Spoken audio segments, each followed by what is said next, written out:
The morning sun had barely risen when Maria pushed her old wooden apple cart to the corner of Willow Street.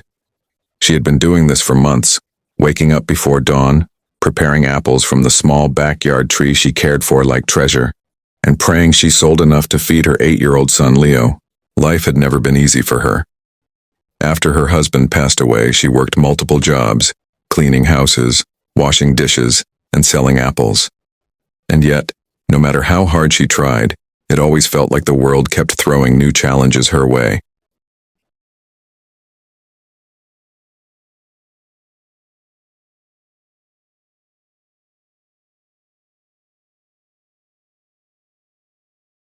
But she never complained. Her quiet strength was the only thing she owned that no one could steal. Leo sat on a little milk crate beside her, drawing shapes on a scrap of paper. Every so often, he'd look up and smile. "Mom, we're going to sell lots today, I know it," he said with the innocence only a child could hold. Maria smiled back, brushing his hair. "I hope so, sweetheart." For the first hour, things were peaceful. Just a few customers, a soft breeze, and the warm hum of a new day. But everything changed the moment a black luxury car screeched to a stop in front of them. Out stepped Vincent, the notorious son of Don Ricardo, the most feared man in the city. Vincent was known for his cruel temper, entitlement, and the belief that the world existed solely for his amusement. He spotted Maria and smirked. Well, what do we have here?" he said loudly. "A charity stall?" Maria stiffened. She kept her head down, hoping he would just leave. But Vincent wasn't the kind to walk away. He approached the cart and flicked an apple with his finger. "These look awful. Who even buys this garbage?" "Sir, please," Maria whispered. "I'm just trying to make a living." Vincent laughed. "A living? Selling apples like some beggar?" Leo grabbed his mother's hand, frightened. Maria gently pulled him behind her. Vincent's eyes landed on the boy. "And this must be your little assistant." He reached forward, trying to pinch Leo's cheek. Maria slapped his hand away instinctively. Everything froze. Vincent's eyes widened with rage.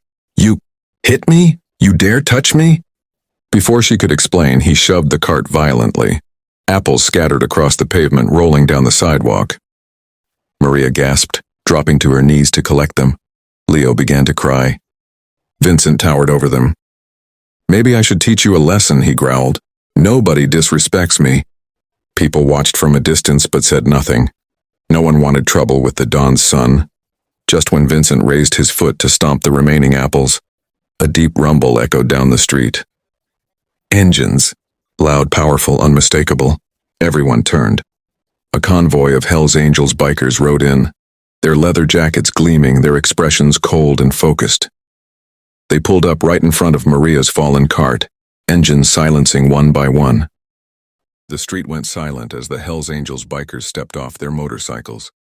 Their presence was overwhelming. Broad shoulders, heavy boots, leather jackets patched with badges that told stories of loyalty, honor, and a life lived on the edge. The leader, Ryder, was a tall man with steel gray eyes and a scar running across his brow. He had seen enough violence in his life to recognize injustice instantly, and what he saw in front of him stirred something deep inside. Maria stood frozen, holding Leo tightly while Vincent, usually loud and arrogant, suddenly shrank back. "I asked you a question," Ryder repeated, stepping closer. "What's going on here?" Vincent tried to regain his swagger, but his voice shook. "None of your business. Walk away, now." Ryder smirked. "Wrong answer." The other bikers spread out, forming a half circle around the scene. They didn't touch their weapons. They didn't need to. Their posture alone was enough to make grown men rethink their choices. One biker, a heavily tattooed man named Tank, bent down to help Maria pick up the fallen apples. "Ma'am, you okay?" he asked gently. Maria nodded shakily. I'm fine, thank you." Leo clung to her.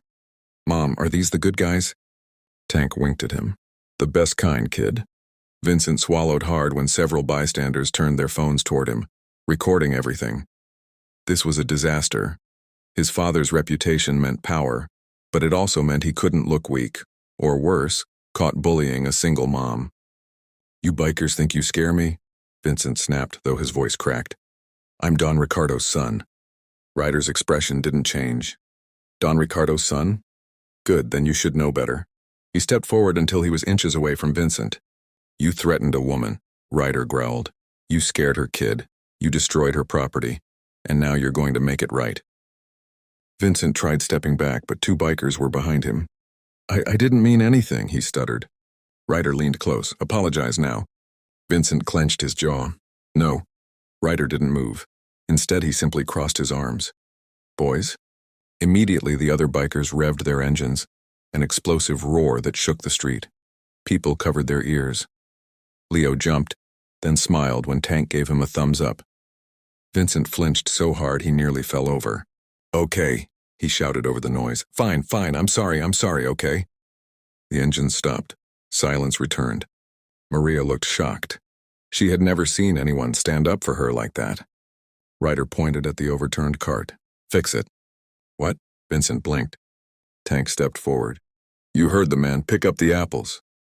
Humiliated, furious, and trembling, Vincent bent down and began picking up the fruit he had thrown. People whispered, recording every second. Maria watched with wide eyes.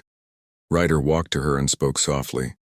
You did nothing wrong, he said. People like him, they only understand consequences.